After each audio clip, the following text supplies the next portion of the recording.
रामचंद्र जी की ओर से आपके लिए एक अवश्य पैगाम है।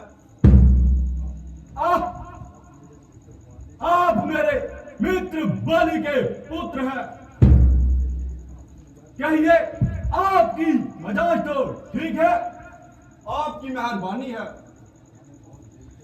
मैंने बहुत देर के बाद आपकी शक्ल पहचानी है, किंतु मुझे इस बात का अफसोस है कि तुमने ये नीच काम करने की क्या ठानी है।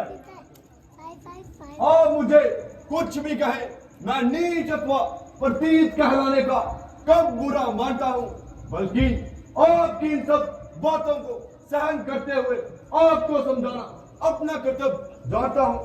अस्तु, प्रथम भी हनुमान जी के द्वारा आपको भारी आपदाओं की सूचना कर दी है। मेरे पास इतना अवकाश नहीं है कि तुम्हारी इस नक्सलवादी को सुन सकूं। कुछ अपना अभिप्राय भी बता दो, या यूं ही व्यर्थ बातें बनाते रहोगे। मुझको श्री रामचंद्र जी ने इसलिए आपके पास भेजा है, अब भी बाजाए और ईश्वर सृष्टि का लहू ना बहाए। इत्मीनान के लिए मैं इस बात का जिम्मा लेता हूँ, आप ही एक बार हाँ कीजिए, मैं उनकी ओर से क्षमा का वचन देता हूँ। बस बस, आप बदनाम, जरा अपनी जुबान का संभाल और यूं बक बक न कर। क्या तुझको तेरी मौत की परवाह नहीं है? अरे निर्लज, तेरे जैसा नालायक जीवों में शुमार है जो अपने बाप का बदला लेना भी जरूरी नहीं समझता।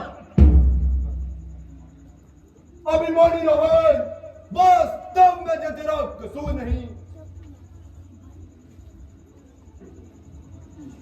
बल्कि ईश्वर को अब कुल संसार में रखना मंजूर नहीं। होने के कार्य चक्कर ने तेरी बुद्धि पर पर्दा डाल दिया है और सोच विचार कर तेरे भीतर से निकाल दिया है। शौक है मेरा यहाँ आना ही में फायदा हुआ, बनता है अब भी समझ जा क्यों मौत का शोर जगा हुआ। तेरी बातों से तेरा ख्याल बेकायदा हुआ, क्या भविष्य आपके कुल में पैदा नहीं हुआ? आप अपनी सोचिए, क्या फिक्र मेरे बाप की होने वाली है? वही हालत है हजरत आपकी। नहीं शक्ति थी तुझको तो तू मेरे पास आता, मैं तेरे बाप का बदला उसी समय तुझे दिलाता। जे पीछे से फिक्र करना मुझे बदला दिलाने की, पहले कोई तजवीज कर जान अपनी बचाने की। अकल की बात कर, आप बेहुदा, ये तेरी हिमाकत है बड़ा उनसे मुझसे मुकाबला करने की, बड़ा उनकी क्या औकात है? ना कर इतना तकब्बर, वह जहान एक रोज फानी है, तेरे से आला हो गुजरे ना रही बाकी निशानी है। परे हट, दूर हो जा, क्यों मौत को बुला रहा है? तेरे जैसे बच्चे तो आज तक मैंने पढ़ाए हैं। पढ़ाए होंगे कभी शायद आप आपे में, मगर अब तो बुद्धि मारी गई आपके बुढ़ापे में। जवान का रोग आ जाहिल, क्यों बक बक लगाई है? अकल होती तो फिर क्या था, अकल का ही रोना है, बदौलत इस अकल के खाक लंका को होना है। अरे पागल, तुझको किसी ने कुछ बुद्धि भी सिखाई है क्या? तुमने आज तक पछुओं में ही अपनी उम्र बिताई है।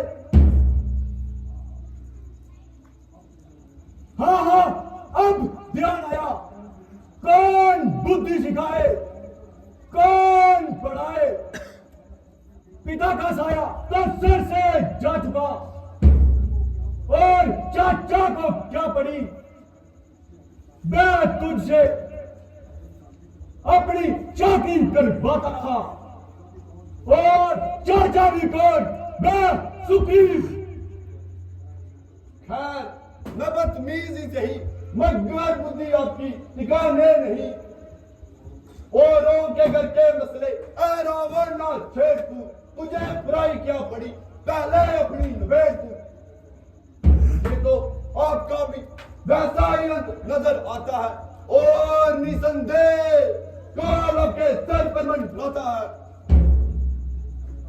जिस समय रामचंद्र जी के मन लंका पर बसेंगे, तो आप एक एक सांस के लिए तरसेंगे। क्यों बुद्धि मारी गई है, कुछ समझ कर बात कीजिए। अब भी वक्त है, इस हट को त्याग दीजिए। जब जरा उनसे हाथ मिलाओगे, तो तब तुम्हें उनकी शक्ति का अनुभव हो जाएगा।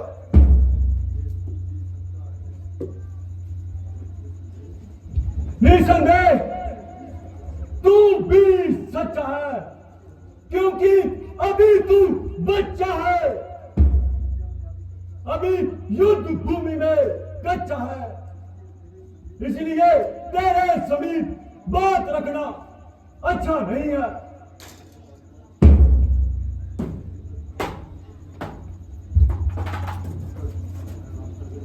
मैं रामचंद्र जी की सेना में सबसे निर्बल इंसान हूँ, और तेरे विचार से अभी बिल्कुल नादान हूँ। किंतु तेरा यह भ्रम दूर करने के लिए मैं अपनी शक्ति का साधारण सा चमत्कार दिखाता हूँ, और अपना पांव पृथ्वी पर जमाता हूँ।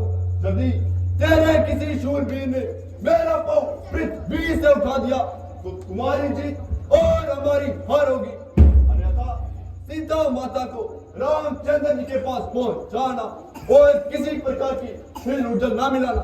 क्यों है हिम्मत? हाँ, मुझे यह शर्त मंजूर है।